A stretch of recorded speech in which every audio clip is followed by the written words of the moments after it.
In today's video, we're going to be talking about the best microphone that you can use for your smartphone.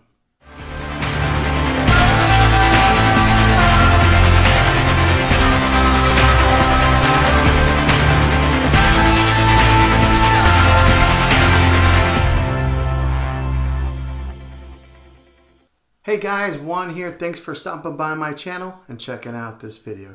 So today we're talking about the Comica CVM-VM10 II. Why it's so long of a name, I don't know. Why can't they just name it like, the mic number 3, 2, or whatever it is generation down the line. But anyways, this is the mic that I've been using for the past couple of years whenever I am filming with my iPhone. Now, what really sold me on this particular mic when I was out in the field when we were filming one day, I was doing an interview style where we were sitting at a table. It was my wife and I. We made a homeschool video. And we were sitting at a table in the corner of McDonald's. Now, you know how McDonald's can get kind of loud. We were sitting there, I had the mic set up, filming with my iPhone, and it picked up our vocals really well, despite how loud it was in the whole building there. It did pick up some of the ambient noise around us, but it picked up our vocals very well because it was a directional microphone that's pointed to us. So, and then I've used this microphone in a few other settings wherever, it's just myself in a open forum and I'm talking directly into it like that.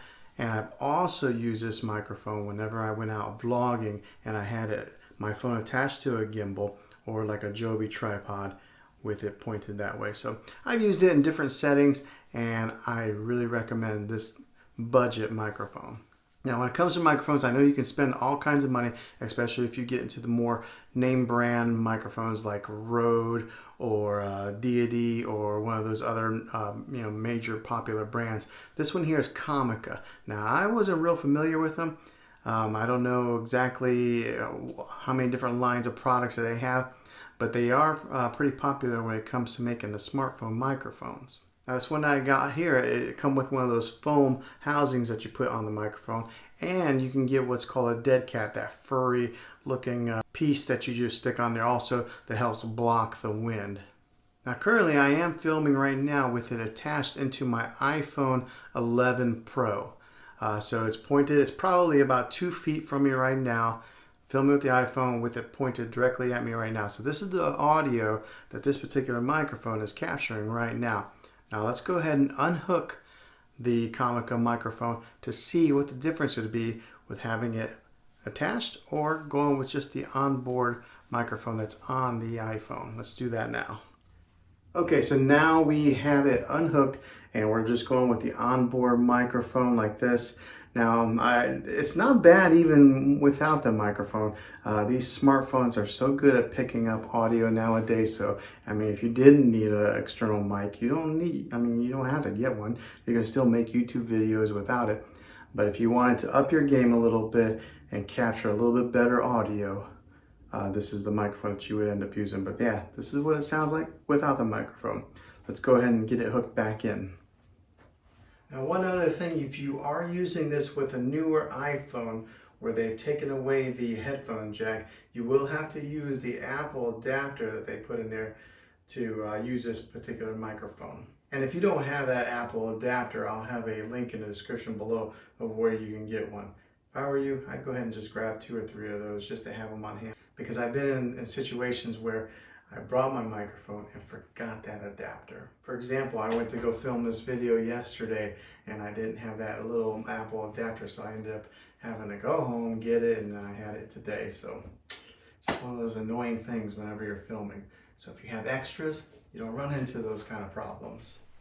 Now another reason that I really like this microphone is it doesn't take any batteries. It's just a plug and go kind of thing. Some of these Rode microphones that you buy, you have to have a AA battery or one of those like round batteries that they used to put like in watches. This one takes no batteries at all, so it's a low maintenance type of thing where you don't have to worry about running out of batteries when you're out in the field or anything. You just plug it in and go. So when I bought it, it did come with this carrying case like here. It's a kind of a hard shell case here. It's got a nice rubbery feel. But yeah, it comes with some of these things here. Like this is the dead cat that it comes with right here. And then it came with this housing, or this, so it came with this little attachment here that attaches onto a gimbal, or if you have something around that size there, it would attach onto like I don't know, a pole or something like that. Maybe like a tripod if you had something that you could hold up high. But it did come with two different cables. This is one of the cables that it came with here, and this is one that you would plug into like a camcorder or a DSLR camera. The other cable that it came with is the one that's hooked into it right now, and that is specifically for smartphones. And both of the cables are labeled for smartphone or for camcorder. So yeah, it's kind of nice that they offer two different types of cables. The other cool thing about it is the case that they have is all cut out and notched with foam here, so that way you know where to stick it, and it's not just a case where you stick stuff in and zip it up. It's actually held into place real nicely to keep it from getting damaged or banged around. Now, one of the extra things that I did buy for this microphone was I bought one of these little tripod stands here. Now, the reason that I did this is one day I was filming our pastor at our church, and they were a good distance away from me. And I wanted to get the microphone as close to him as I could. So I was able to hook this on there, stretch the microphone a little bit, and then I was having control of what I was filming and not losing some of the reach to their vocals that were coming out. And so I got this. I mean, you don't need it, but it was just a cheap little addition that I bought. As always, I'll put links in the description down below of where you can get all these things that I'm talking about. So that's my honest review on the Comica CVM-VM10 II. I still don't know why they have such a complicated name with it, but I think it's a pretty good budget microphone if you're looking for something that's relatively inexpensive to add onto your smartphone and maybe up your smartphone video capabilities. Now, one of the other things about having this microphone that would enhance your video recording experience is because it does block the wind. There have been some times that I've been out there filming with my smartphone, and then the wind would be getting inside there, and you would hear that rustling, ruffle sound of the wind that's coming through your microphone, making it, well, kind of hard to use that footage after you get it back in post-production. But having a microphone like this, protecting the audio from the wind, has saved a lot of clips that I've used. Well, thanks for watching this video, guys. Hopefully you learned something new today. If you did, throw a thumbs up on this video. Maybe even subscribe to this channel. I'd love to have you back on the next one. And until then, be creative.